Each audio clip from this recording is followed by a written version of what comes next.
This is level 2. This is Brian. And this is Val. And we did swing outs. They swing were outs. like not so good, and then they got better. And we did some exercises. So first thing we just like drilled it out basic a ton, and then we did a thing where we like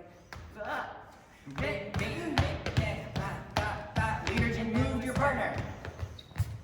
We stay here. And leaders, you move your partner. You swing out. So we did that. Then we worked on something separately. For follows, we did this little exercise where we would go, show it this way. You go, rock, step, and then you continue this way while turning.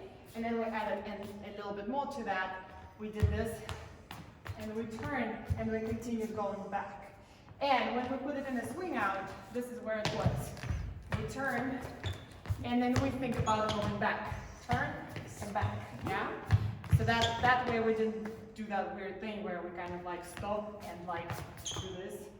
We'll fix that a little bit more. And leads did something too. Leaders, your homework. That, forever. Just a lot of basic footwork. That's the swing out. Move it alone a lot, and it'll be better with a partner. Followers, homework, swivel. Ha, ha, ha, ha, ha, ha, ha. Then we worked on a little bit of a preparation for that swivel. On 7-8 we did 7-8 twist, yeah? So it's not just 7-8 and a twist out of nothing. It's actually going back a little bit and then twisting. I think that's it. Yeah, that's it. No, that was a bunch. So yeah. Woohoo!